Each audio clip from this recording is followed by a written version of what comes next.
Hello and welcome to Need to Know Space. I'm Space Kate and today I'm going to guide you through some of the most important space stories that have caught my eye in the past week and a bit.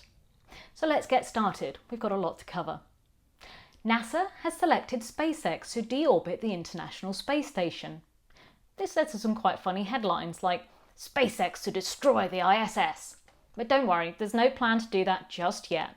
But NASA is thinking ahead to the time where, sadly, the ISS will need to be retired. Originally, the ISS was going to be deorbited back in 2016, but the partners all agreed it was still in good enough shape to keep it going until 2024. Since then, they've managed to eke out even more time on the orbiting space station, with Russia agreeing to support the ISS until 2028, and NASA and the other partners committing to operational support until 2030.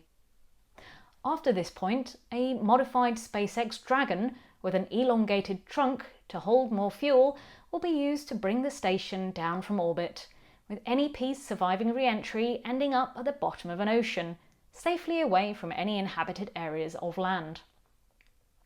There had been calls to raise the ISS to a graveyard orbit and leave it up there as a symbol of peace and human ingenuity and collaboration.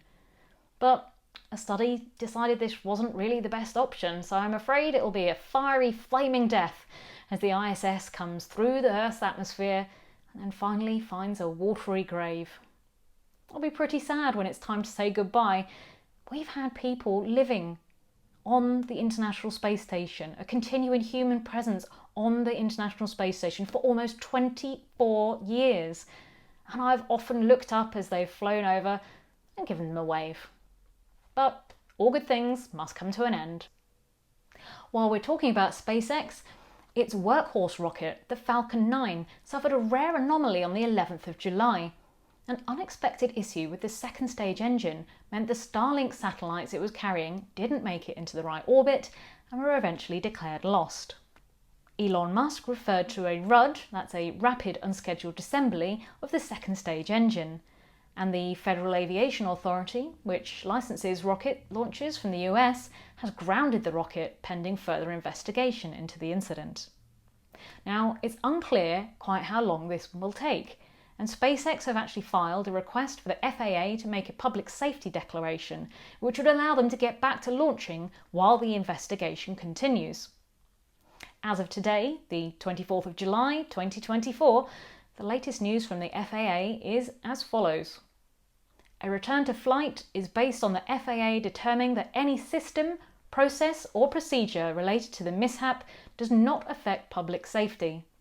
In addition, SpaceX may need to request and receive approval from the FAA to modify its license that incorporates any corrective actions and meets all other licensing requirements.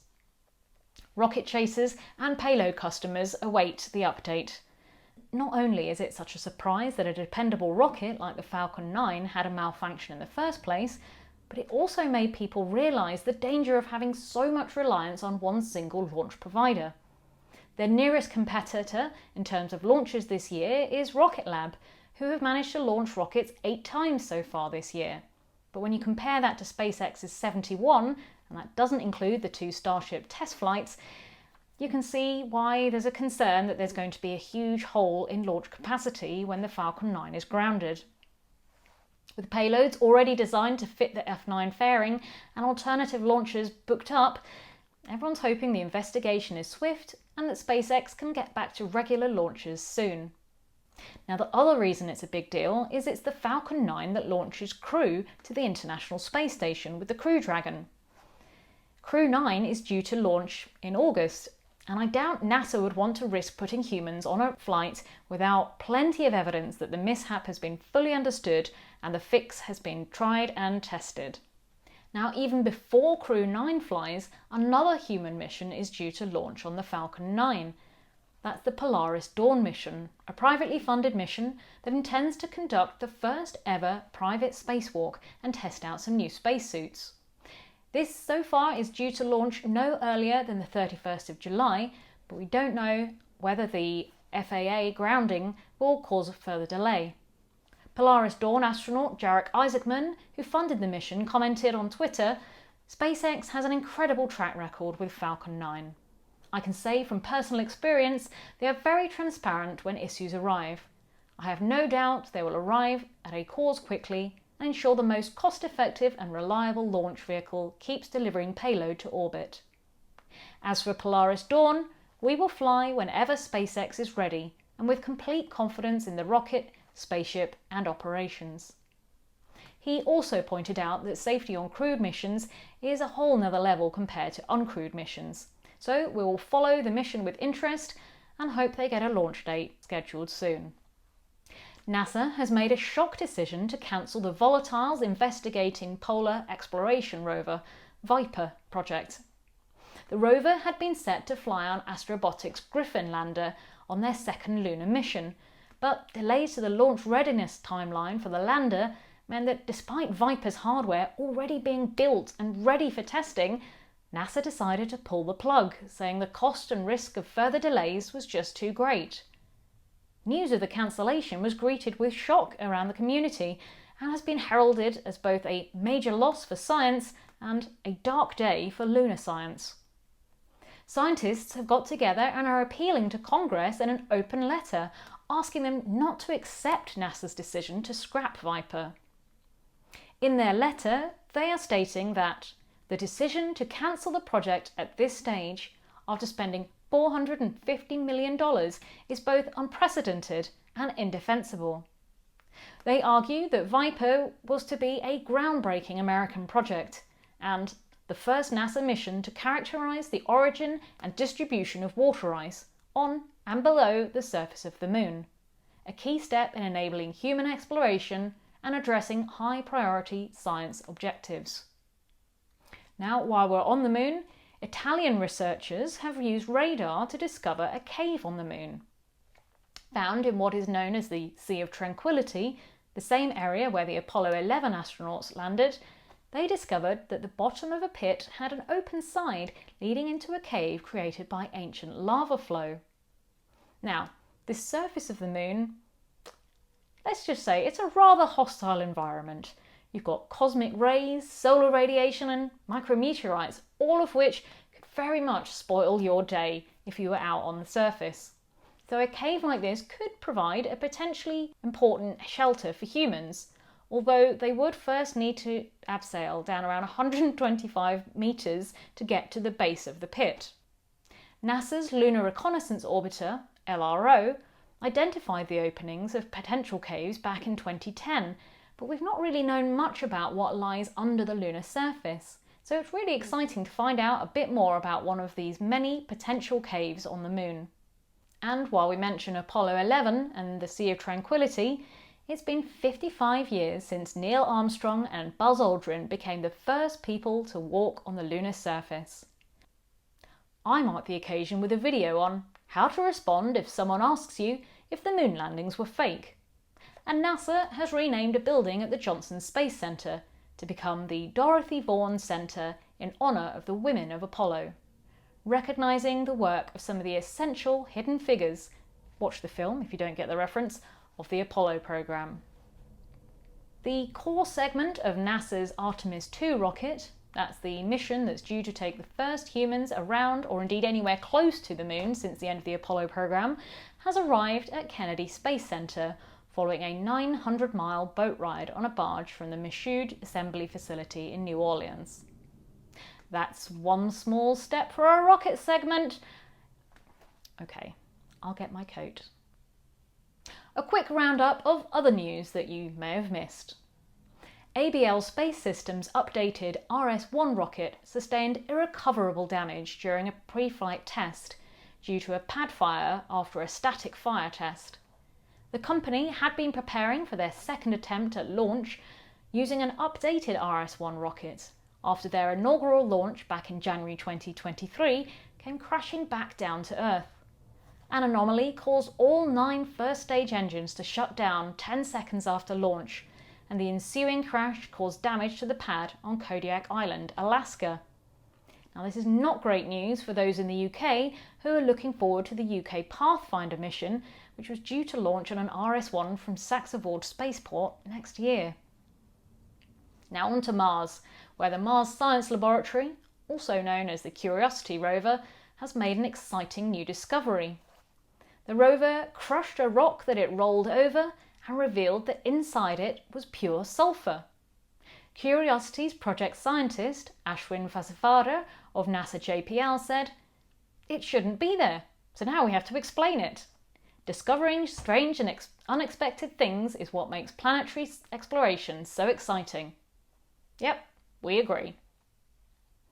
The European Space Agency's Space Environment Report 2024 has sounded the alarm on space debris and congestion in space. It states that without change, the collective behaviour of spacefaring entities, private companies and national agencies is unsustainable in the long term.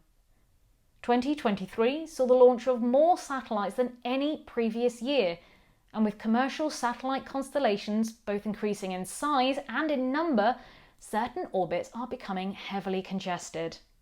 That means there needs to be more hazard avoidance manoeuvres to prevent collisions and further space debris. As we say on Earth, what goes up must come down. But not enough satellites are being safely deorbited at the end of their lives, and space junk is a really big issue. In fact, perhaps it's worth its own video. Watch this space. ESA's Gaia mission, which is precisely mapping the location of stars and the speed at which they're moving towards or away from us, is back on track after being hit by a micrometeoroid in April and then experiencing damage to a key sensor after a strong solar ejection in May. That's the one that caused us to get the aurora even down here in London. The combination of these events left Gaia falsely detecting stars that weren't there, but engineers have updated the software to prevent these false positives being stored in the memory and getting downlinked to Earth. They were also able to refocus the twin optics on board and are now receiving some of the best quality data yet. Not bad for a mission that launched in 2013 and was only originally due to last for 5 years. UK space news.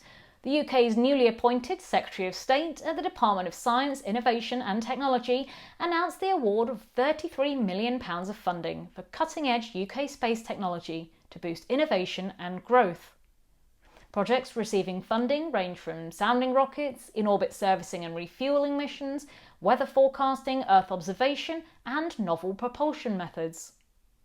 The UK's second astronaut, Tim Peake, is joining Axiom Space as a strategic advisor for a potential future all-British human spaceflight mission.